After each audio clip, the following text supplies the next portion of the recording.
The Soviets are consolidating their hold on Eastern Europe faster than we anticipated. Poland, Czechoslovakia, Hungary, they're all falling like dominoes. We can't let them spread any further. This Iron Curtain Churchill's talking about, it's real, and it's descending fast. We need a plan, something to contain their influence. We can't afford another war, but we can't stand by and watch them take over the world. What about the Marshall Plan? Rebuild Western Europe, make them strong enough to resist Soviet pressure. That's just throwing money at the problem. The Soviets understand power, not handouts. Maybe, but it's worth a shot. We need to show the world that we offer a better way. Freedom, democracy. It's a long game, gentlemen.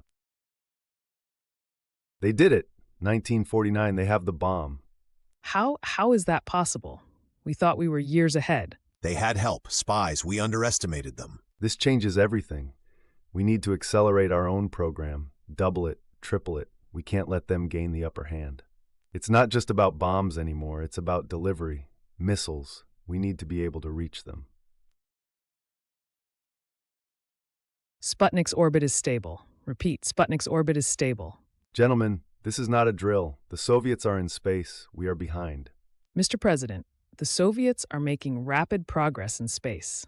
They're talking about putting a man in orbit. Then we need to beat them. What are our options? We can commit to a lunar landing. It's ambitious, but it's achievable. It would demonstrate our technological superiority to the world. A lunar landing by the end of the decade? It's a monumental task, sir. It will require a massive investment of resources and manpower.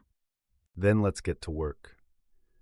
We choose to go to the moon in this decade and do the other things, not because they are easy, but because they are hard. That's one small step for a man, one giant leap for mankind. We did it. We actually did it. We push them back to the 38th parallel.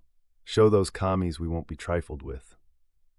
But sir, the Chinese... Intelligence suggests they're massing troops at the border. The Chinese? A paper tiger will swat them back to their own side of the world. How much further, Sarge? I'm sweating bullets out here.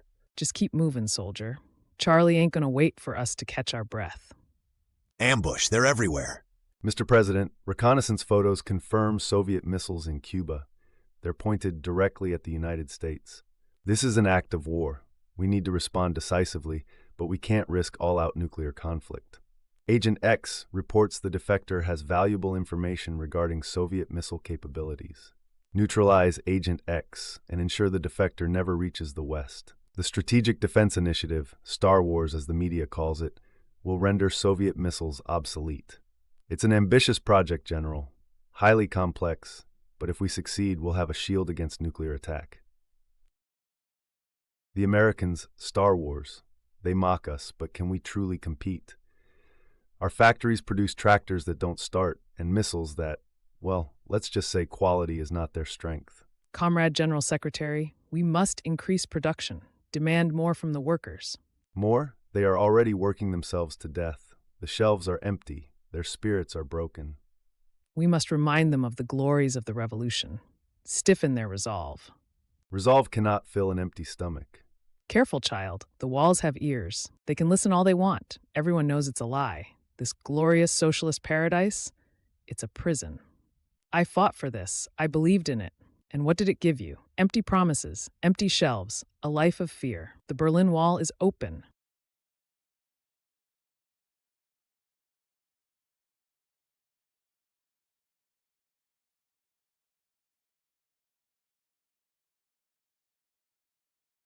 Freedom. And so, after decades of division and conflict, the Cold War has come to an end. The Soviet Union has dissolved. A new era dawns.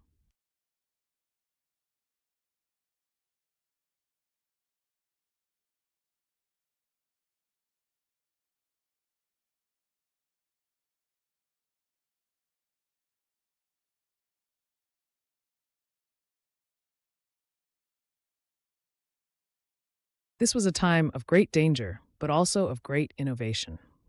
It taught us the importance of diplomacy, the dangers of unchecked power, and the enduring human desire for freedom and peace.